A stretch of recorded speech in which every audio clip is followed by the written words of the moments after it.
Hi YouTube, it's Alan Sugano. I'm the president of ADS Consulting Group, and today's topic is about 5 ways to improve your cybersecurity in your home. So number one is get good backups, and more importantly here is to make sure that those backups are actually stored offline. So they're physically disconnected from your computer. And the reason why that is that if you get hit with ransomware and those backups are online or connected to your computer in any way, there's a good chance that those backups are going to get encrypted as well and you won't be able to do a restore. So also, of course, have everything that goes along with that, good backup software. As a target, we like the IO Safe because it's actually a hermetically sealed hard disk that can protect against fire and flood, although you'd probably need at least 2, so you could maybe cycle between them and disconnect one and connect the other, disconnect one or even more if you want a longer period of backup. So that's tip number 1, and make sure that if you do get your backups that they are stored offline. That is really, really important today. You could also replicate them to the cloud, but also make sure that your cloud provider at some point gets those backups offline or they're somehow logically disconnected from your computer, so those are not vulnerable for a ransomware attack. Number 2, get good antivirus. I mean, that's kind of obvious. We like WebRoot. It's not terribly expensive. I think it's about $30 a year for a couple of computers, somewhere around there. Good insurance. We've had really good luck with WebRoot. It's what we use for most of our corporate clients, and it doesn't catch everything, but it does a really good job of catching most things. So antivirus, reputable. Just make sure that you don't use just plain Windows Defender. That's not good enough. So some kind of a good third-party, rock-solid antivirus solution. Number 3 is don't use the same passwords for different accounts. So every account should have a unique password. Also make your passwords very long. The longer they are, the better. Every character that you add to your password will make it exponentially more difficult to bust on a brute force attack. You could actually, although some sites require it, you can use complexity. If I had to choose between complexity and length, I will always choose length every day, twice on Sunday.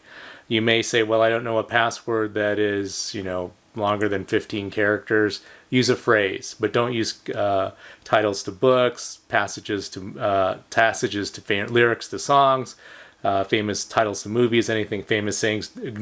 Avoid using all those. But also, you can to make it a little bit easier, you might want to consider using a password manager to manage your password. Something like a LastPass or Keeper or Dashlane. Those are all of those that I mentioned, LastPass, Keeper, Dashlane, they're all been very, very highly rated password managers by PC Magazine. So also, whenever you can, so tip number 4 is whenever you can, enable multi-factor authentication. Even though you have a long password and username, the big takeaway here that we were emphasizing for everybody now is username and password, just to let you know, are not good enough anymore. They are not secure enough.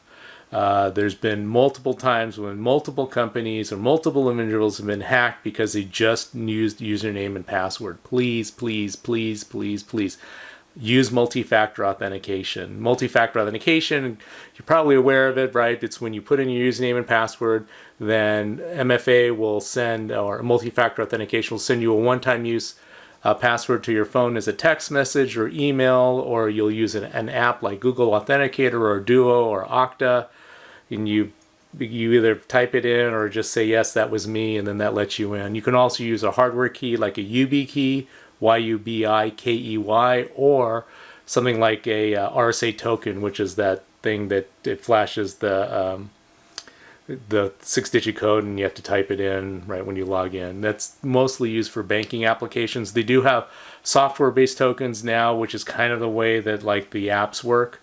But MFA everywhere, anytime you can enable it, please, please, please enable it. And I understand that it's going to take you an additional a couple of seconds or maybe 30 seconds or a minute if there's a delay in the text message. It's worth every penny, every minute that you spend on that, because if it prevents an attack from happening, it'll be the best thing you could ever do. So that's really, really, really important today.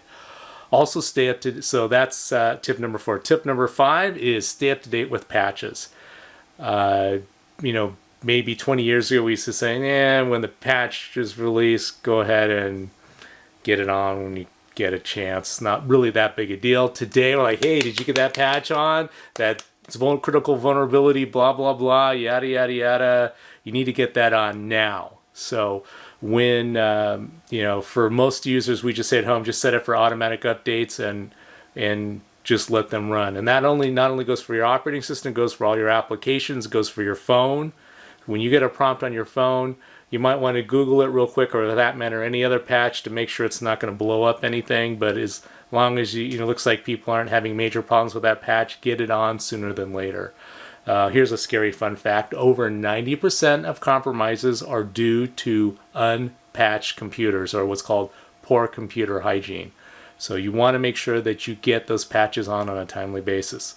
So to summarize, get good backups, get your backups offline, use a good antivirus, something like WebRoot, use a password manager like LastPass, Dashlane, Keeper. Don't use the same passwords for different accounts. That's not very smart, right? Because if the one account gets compromised, then, let me go try that same username and password on this site, and this site, and this site. And if you use the same password over, boom, you're going to be very sad. Number 4, enable multi-factor authentication whenever possible. Number 5, stay up to date with patches.